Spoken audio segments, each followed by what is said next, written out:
Welcome to My Face, My Story, Voices from the Craniofacial Community, with your host, Dina Zuckerberg.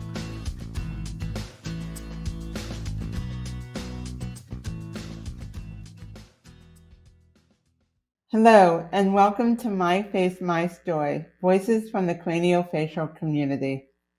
I'm Dina Zuckerberg, your host and Director of Family Programs at MyFace. Like many of you listening, I have a craniofacial difference. I was born with a cleft lip, a hearing loss, and no vision in my left eye. My Face, My Story is about people like us being seen and heard, about sharing stories within the craniofacial community and with others. This podcast episode is made possible through support from the Integra Foundation, committed to improving lives. By the way, whether you're watching on YouTube or listening through Apple Podcasts, click subscribe now and we'll keep you updated on future episodes so you never miss out. And if you're a fan of My Face, My Story, please rate and review the program on Apple Podcasts so we can get our message of inclusivity and empowerment to more people. Today, I am joined by Selena Leroy. Selena is an artist, art teacher, and advocate. Born with a port wine stain birthmark, Selena creates painted portraits of individuals born with craniofacial differences, including birthmarks, cleft lip and palate, Sturge-Weber syndrome, etc. She hopes that her work will shed light on this underrepresented group of people and end the stigma surrounding visible differences and disabilities. Along with each portrait, she gives a video interview of that person, giving more context to their story and journey. Welcome, Selena. I really look forward to our conversation. I'm so excited to be here. Yeah. So, can you share your personal journey growing up with a port wine stain birthmark, and how did that experience shape who you are today? Yeah, I was born with a port wine stain on my chin, lip, and cheek. When I was a baby, I had like so many laser treatments to kind of reduce the color of it and the size. Like throughout my life, probably had like 90 or so laser treatments. Wow. Um, yeah, and then I had two kind of major surgeries on my lip to like reduce the size because it's kind of larger on one size. And like with port wine stains, it's a progressive lesion, so it gets larger as you grow, as Okay. any kind of like adolescence age, it will grow more. So that's why I've had those surgeries.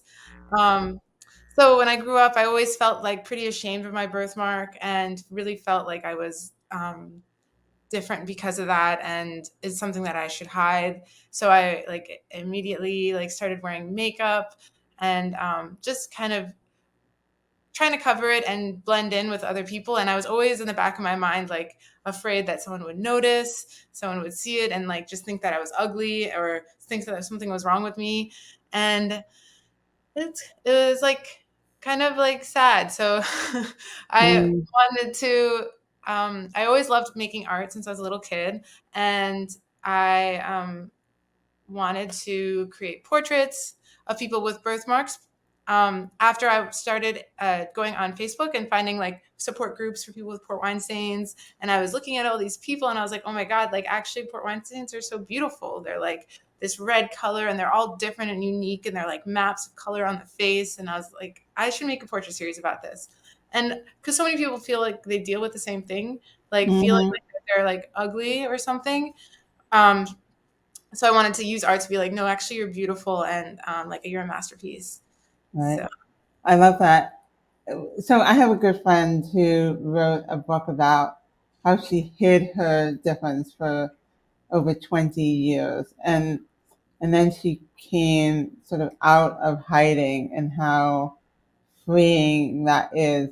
Was there a certain point in your life where you felt like you didn't have to hide anymore, that you could be who you are? Or maybe you still haven't quite gotten there, but I was just yeah, wondering. I actually like really recently. I would wear makeup like all the time and like only in rare condition can like wear only in rare situations would I not wear makeup. But this school year, so I'm a teacher, and this Mm, school year I didn't wear makeup like the first days of school and like throughout the year. So it's been literally like a month.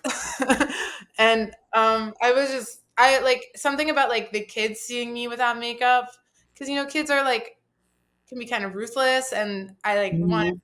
be putting up like this front that I'm like a teacher, like professional. Like I don't want them to come at me saying like, "Oh, you look weird," and I still have those negative thoughts in my head, even though I do all this work to try to like not have those thoughts. I still have them. Right. This month, I haven't been wearing makeup, and I actually just brought my students to my art show today. Amazing. I saw a video of it. Yeah. And they like had, and I was talking about my birthmark and stuff, and like they were so supportive and sweet and loving, and I was like I didn't have to be so always like going to the negative of like Hmm. how people will perceive me. Yeah. Yeah, it's hard to get rid of those negative thoughts, isn't it? Especially when you have grown up with it somehow. Yeah, Yeah. I think that's the big. In some ways, that is one of the biggest challenges. So, can you describe the process of creating a portrait of someone with a facial difference, and how do you connect with the individual to capture their story? Yeah.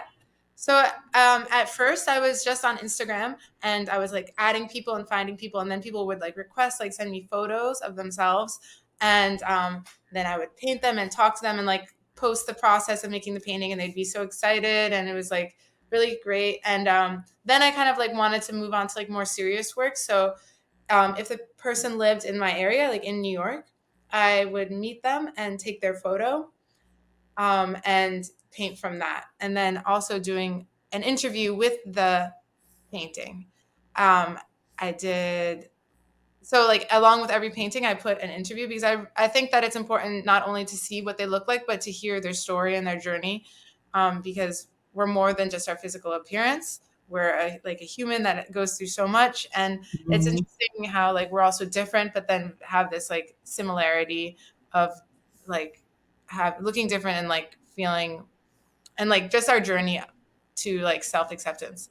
So yeah, I think it's like really cathartic and nice, and like I get a lot from it, like emotionally, just like hearing everyone's stories and like connecting on that level. So it's Mhm. When did you know you were an artist? oh, I grew up in a pretty creative family. Like my grandfather's an artist. Like my dad is like an antique dealer, but went to art school. So everyone was like very encouraging of my art making. And then because I was like pretty good at it at like a young age, I guess, or I thought I was good at it. Everyone told me I was good at it. So then I was like, oh, this is my thing. So I like went to art school. Like I always loved drawing, and I always felt like, oh, that was like my talent, you know. Um, so that's fun. Yeah, no, you are incredibly talented, and yeah. So, how do you choose the individuals you paint, and how do their personal stories influence your artistic process? Where do A you lot find them? How do you choose them? of well, a lot of it's just like, oh, I have an art show, like I need to meet people and like make it happen. Like Right, if right, I like, and who's available and who's here. And like some people, I think it's a process of, it's like pretty big step for some people to put their face out there. Like some people I've talked to and they want to do it, but then somehow they flake and like they don't come through, because I think it's like I don't want to be like, oh, you're flaking, but it's like I think that it's hard for someone to really be vulnerable, and like I right, am asking a lot of them. So like putting their face out there and then also talking to me about their story. Not everyone's like comfortable doing that. So the people that are like feel like they're at that moment in their life and they're willing to talk about their birthmark or their facial difference, like being vulnerable, then and they're in New York City. But I also started traveling and meeting people out like side of the country. So I took some pictures in LA when I went there in the hmm spring. I went to France and England over the summer, and so I met up with people with birthmarks and took their photos. So hopefully, I'll be making paintings of them soon. Like it does take a while to make a painting, so there is like kind of time delay with that, but I'm trying. So, I had the pleasure and the honor of being photographed and then having you do my painting and interview, which was pretty amazing. You are so incredibly talented. So I'm excited to see it. So thank you. So, as an art teacher and advocate, what do you hope your students and followers learn from your advocacy work and your artistic creations? Um, yeah, like it was interesting. Like today, bringing the kids to the show, I was like very stressed out the whole time, thinking that they were like not going to be into it, or they're like, oh, it's too long, like all those negative thoughts. I was like, I bit my nails. I was like so stressed. Oh, And then at the end of it, like Rick, who runs Positive Exposure, he was like, "You're doing so good. Like this is amazing. They're so into it." And I'm like, "Oh my god!" And then once I went up front and like they all like clapped for me and they were like, "This is so amazing." Like I was like, "Do you think I should edit it shorter?" And they're like, "No, keep it the way it is. It's perfect." Um and then I was reading their notes that they wrote in the book and like how did they thought of the show, and they were like, oh, like this is, you have so much confidence, like it's such a journey, like I, this inspires me so much, I hope to make art like this in the future that actually has meaning. And that would like really meant a lot to me. I was like, yeah, like oh, I would hope to do is like not just art that, I think art can have the ability to just be like beautiful, but then I think art that has meaning and helps other people is like, I think kind of better. yeah, So I hope that they would make that kind of art like something that's meaningful and like is helping other people and themselves. yeah. I will say I think vulnerability plays a big part in this, and I understand what you were saying before about you have to be vulnerable in order to do this. I mean, I'll confess I'm a little nervous that it's going to be like up there and people are going to see my interview. And yet, I think if we want to create awareness and we want to show people who we are, vulnerability has to play a role in that. Or Yeah. else or else what are we doing this for in some ways, I think. Yeah. Yeah. Being Yeah. vulnerable is really scary. And yeah, I mean, I agree with you. And I thank you for doing that and like opening up. And like, I know when I'm asking people these questions, like it's sometimes it's like you have to dig deep and like think about like the time that someone hurt you because of the way that you looked and like talking about it. And then I think just through the dialogue of talking about it and kind of being able to relate with someone else on that, then it'll like start healing those wounds that you But felt like, or yeah. and hopefully helping others who may be, because I think I always say this, but there's power in the share story and knowing you're not alone. And so hopefully by sharing the interviews and sharing those stories, others will say, you know what, I feel the same way. And they may or may not even have a facial difference, but it's just their connection, because I think we all have insecurities, whether we have a difference or not, but some are just more visible than others, right? But I think Yeah. we all have those differences, that or the insecurities that we feel about ourselves. Yeah. Yeah. And I like one of my students, I wrote on a board like what is the meanest thing that someone said to you, and I'm going to post it on the gallery. One of my students participated because the rest of them left, so only one of them did, but then she was like, the meanest thing, like someone said that my hair, like my facial hair made me look like a man or something. And I feel like those kinds of small things that you remember, that mean thing that someone said to you when you were a kid, really relates to everyone. That I feel like there are a few people that like have never dealt with that. So I think it is relatable. yeah. So to our audience, I hope that you're enjoying this episode of My Face, My Story. Whether it's your first time joining us or you've been with us since the beginning, make sure you've subscribed to our YouTube and Apple Podcast channel and sign up for our mailing list at myface.org/mystory. So, Selena, what challenges have you faced in your efforts to bring attention to visible differences and disabilities through your art? Have you faced any challenges? Um, I guess one challenge is just like Rick has been great at Positive Exposure because they've shown my work 2 times, but like the in between times, like where to showcase the work, and I'd love to like any opportunities out there in the world, like if you have galleries, no galleries, places to show the work, so it can be like the message can be spread further. Any kind of like, I think just awareness is about like making people aware, so as Yeah. many people as possible. That's the challenges. So, related to that, in your opinion, how can art play a role in changing societal perceptions of beauty and breaking down stigma around visible differences. I think, yeah, that's like my main goal. So I think that art can do that just by showing, giving someone the space and the platform and to present themselves. That is in its own way like breaking down those stigmas, because if you only see one type of beauty that fits in a certain kind of box, then you won't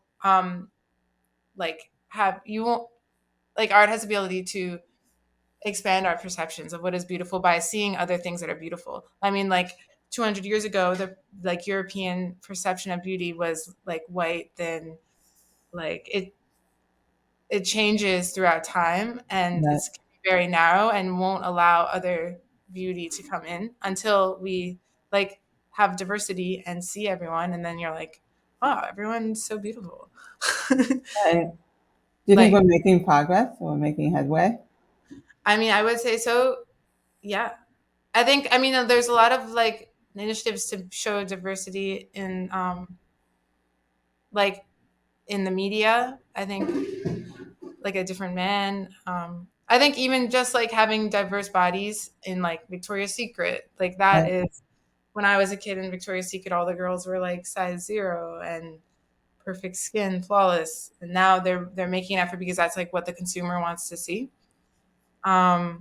I mean, probably they could be doing more, but I do think like compared to when I grew up and like shows like America's Next Top Model, like I remember watching those shows and being like I want to be a model, like I want to be perfect, I want to be, and Mm-hmm. they were just tear down the girls if they were like overweight, and they were like not even overweight. You look at the videos, you're like, this was so Right. toxic. Right. Right. So I do think we've moved like in the past 10 years in a good direction. Yeah. Hopefully I it think continues. that's right. I think we have a while to go, but I think there's definitely more attention to that and more awareness and more, we're seeing it more. We're seeing those people out there, the models and in the media. But like I said, I think we still have those challenges, but I think we're moving hopefully in the right direction. Yeah. So, what has been the most meaningful or rewarding experience in your journey as an artist and advocate for individuals with craniofacial differences? I think just having the opportunity to like showcase my work and then hearing um, everyone's responses to it, like hearing that the work is like moving them or makes them think of something differently, or that is so rewarding. And like I'm like, oh, I'm gonna cry. Like it's just like they're if they're moved by it, then it makes me feel like, oh, all my hard work is like successful and people are getting it and it's working. And like I had a parent, one of the chaperones at my trip, and she was like, I was like gonna start crying. She's like, I think it's so important that high school students especially see this. She's like, I didn't even know what I signed up for. And then I Oh, saw this and it was great. And so like that moment I was like, yay, I'm so happy. yeah. Yeah. So you've shared many stories through your portraits and interviews. Is there one that stands out to you as a particularly powerful or transformative one? Mhm. And I know there's been so many, so Yeah, there's so putting you many. on the Like, I spot. mean, yours was really powerful, like hearing your story and how you um like now are this like powerhouse running my Oh, face, like, and coming so much far from like being a kid that like wanted to sit alone, and now everyone is around you. right, right.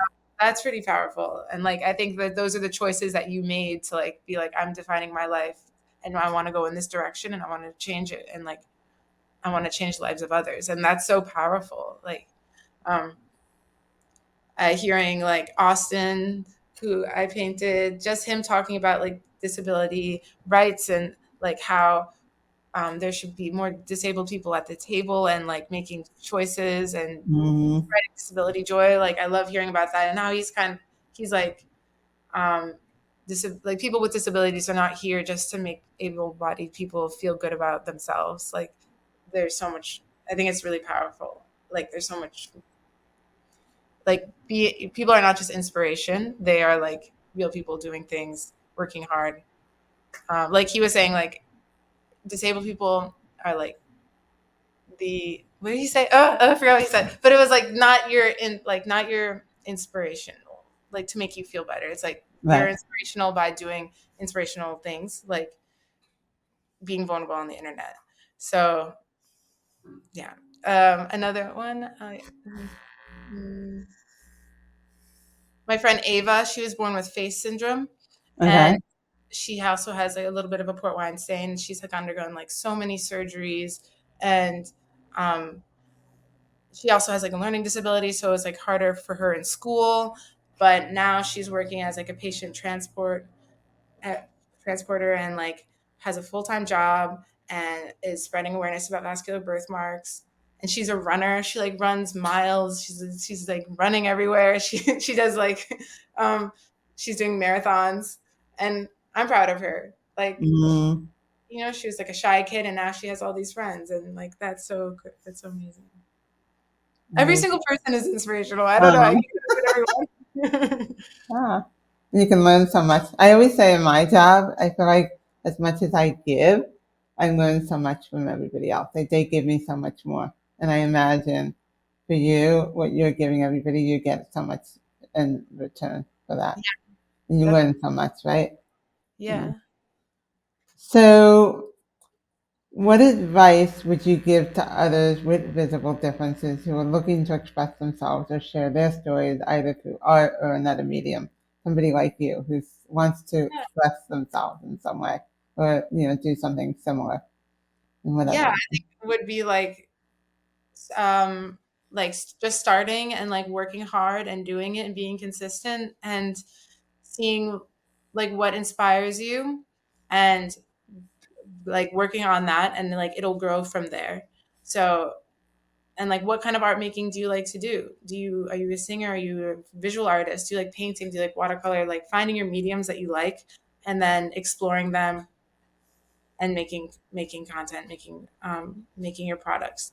Like, I think that art is beautiful, but it is a lot of work. So you do need a certain amount of like dedication and like go for it. And then once you do that, and all that hard work will pay off, and you'll like be like, wow, I think yeah, do it. Love it. I know I think about writing sometimes. So, but I always think try to talk about negative thoughts. I'm not a good writer. I don't know if I can do this, all of that. So, Yeah, I also feel like those negative thoughts, like the perfectionism in you, like you just need to like start and then just do it, and like just the process of making, process of writing, you won't like through the process you won't even have a moment to even think about is it good or bad, because you're just doing it. right, right, Then you right, can right. reflect maybe later, but I think not even trying to listen to those thoughts, because something is better than nothing. Yeah, that's why I tell my students all the time, because they'll be like, oh, I don't want to. I'm like, just like finish it, like you're so Right, close. A lot of right, people will right. be like starting a project and being really excited, and then they're like, oh, I don't want to finish. And then you It's like, abandon it. Yes. and then they Yeah, abandon it, and it never happens. It's like, no, just finish it, and right. then yeah. So, what advice would you give to other young people living with a facial difference who may be struggling with self acceptance? Um, I'm just like thinking about, because I asked the same questions in my interviews, and like everyone's interview, like Aaliyah was like, just do it, just like be yourself, like go, like push yourself, go out there. If you're like a young person with with a disability or facial difference, like one, like see other people that are like you, try to connect with other people. It was really helpful for me to just talk to other people with birthmarks. I think when I was younger, I was so ashamed of my birthmark. I almost didn't want to be associated with other people with birthmarks, because that would be like Totally related. that there is something wrong with me. And that was very toxic. So I think once you realize like there are other people like you there's nothing really wrong with you. It's just a like thing that happened in the birth. Like you just have a birthmark. Like it's not that it's not that serious. Like you're okay. And then meet other people that are like you, and then you'll have so many connections with them, and that will be so meaningful and rewarding. So So, when was the moment that you met somebody like you? Um, well, there are many, like I've seen people on the street that had Mhm. birthmarks. One of my friends' mom had a birthmark, but she was like working for Avion makeup concealer. So she had all this Mm, makeup, and she was like, this is how you cover it. Blah, blah, blah. So I feel like she was nice because I could relate, but then it was a little bit like negative because it was like covering it. Mm. But she's great. Like no hate. But I think the first time I like really connected with people was when I was like to the Vascular Birthmark Foundation, and I went to one of their not one of their conferences that they had in New York, Mm-hmm. and I met like a whole bunch of people with birthmarks, and then it was really like 2020 during COVID when I was like, I want to do this project, that I started talking to people more and like diving into it. So kind of relatively recently, 4 years ago. Mm-hmm. Yeah. Yeah, it wasn't for me. It was in my early 20s when I started really connecting with people Yeah. in the craniofacial community, and that was just sort of the beginning of it. Yeah. Because I think like you, I spent so much of my life wanting to hide it or not really talk about it or acknowledge it. And so it was not really into my, when I was in my early 20s, I even started to talk about it, really. So I Yeah. think that's true for a lot of people, I think. Although I think there's a lot more support and in doing it today than there was when I was growing up, because you have social media, you have these Facebook groups, you have people that you have organizations like the vascular, what is it, vascular birthmark organization and MyFace, and Mm. so you're able to connect much more, I think, than when I Yeah. was suddenly growing up. So, Yeah, definitely. so what advice do you have for parents who have just learned that their child has a facial difference? What would you say to them? Um, well, I think, I mean, facial. Well, my first thing is like, if they have a port wine stain, I would definitely say like, go to a doctor and like check your kid out, make sure that they don't have like Sturge-Weber syndrome, or if they do, then like it'll be okay. You'll get the treatment that I think there's a lot. The treatment, like there's a lot more like compared to some people I've talked to who grew up in the 70s and 80s. Like the treatment has developed so much more, so your kid will be okay. And like also, and then reach out to other parents, reach out to like people like me, and we can like you can talk to like your kid. um I don't know, like I think about like, oh, if I had a kid with a port wine stain, like I would be so equipped to help them, but I Mm, don't know that I will because it's not like genetic. And I think that's one thing that's different about like having a facial difference or disability. It's kind of like random between families. So your parents might not have the same experiences that you will have. right. So kind of connecting. Um, did I answer your question? Yeah, absolutely. So, how important do you think it is being part of a community like MyFace? Yeah, definitely. I mean, I going to the faces for faces. Uh huh. I felt so like finally like the sense of belonging, and I think that sense of belonging I haven't really found in a lot of spaces where I felt welcomed and like I was supposed to be there. It's Mm, so major, like to feel you belong in a space right. and that you have like you're accepted and understood by the people around you, even if you don't know them that well. Right. And it was great. And I think it's so freeing, I think, to know that there are others that are on that same journey. Because sometimes I think you can feel very alone, like no one else could possibly understand, or no one else could have that experience. And yet, when you connect with others, you realize, oh, wait, I'm not the only one. Others have gone through that same journey or that same experience or have felt that way. So Yeah. I think that's the beauty of Faces for Faces, or when we all went to see the film screening together of A Different Man, or what you're about to do. So, share a little bit about well, this will come out after your gallery opening, but I know it'll be up for a couple of weeks. So, share a little bit about where the paintings can be seen and what's happening. Yeah. So on October 6th will be my gallery opening of my portrait series, Defining Beauty, Portraits of Birthmarks and Facial Differences, at Positive Exposure Gallery. So the opening will be from 1 to 4, and then afterwards from 4:30 to 6:30 will be like a life drawing event where some of the models who I painted will be like posing, and the audience will participate and draw them as well. So And that how long will it be up for? so it will be up for like a month, but not in the original space upstairs at Positive Exposure. So if you want to see it at Positive Exposure, you can email them and they will be able to show it to you. Oh, okay. But also all my stuff is online and on Instagram. You should follow me, Port Wine Stain Paintings, and hopefully I'll have another show coming up. Okay. I don't So know. speaking of another program, another exhibition, looking ahead, what are your hopes for the future of advocacy and getting your message and your paintings out there? What changes do you hope to see in the future? I hope that I just have more spaces to show my work, any galleries or like interviews like this, or just making more work and like having it go further so more people can see it. I hope in the future there will be all different types of artists who have disabilities or facial differences and having a platform to create their work and have it being celebrated and understood by the masses. Yeah. Yeah. I want every kid to not feel like they're like if they have any kind of disability or difference that they're not alone. And yeah. Also, it's just for people to learn that it's not cool to make fun of someone for their something they can't change. Right.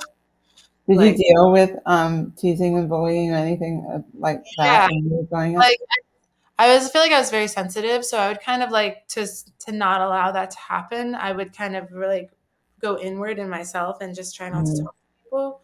So, I'm lucky I wasn't like physically bullied, but I would maybe like a lot of emotional bullying, exclusion, like people not wanting to hang out with me when I got older and around middle school age, and just feeling left out. And I always thought it was because of my birthmark. So, and then just growing up, being older, like people being like, I would always hide it. So it was always like a fear, like if I was dating someone, like if they saw me without my makeup, like would they still like me? yeah. Would their family still accept me? And some like one guy I dated, he said, "Oh, like please wear makeup. Like when you're seeing my grandfather, he's old school. He doesn't understand these things." Mm, And I was like, "Okay, I'll do it," but like, damn, you know, like yeah. who are you to judge? Like who are you? Yeah. But yeah, So speaking of that, what would you say to your younger self, knowing what you know today? I would say you're so cute. Like I would.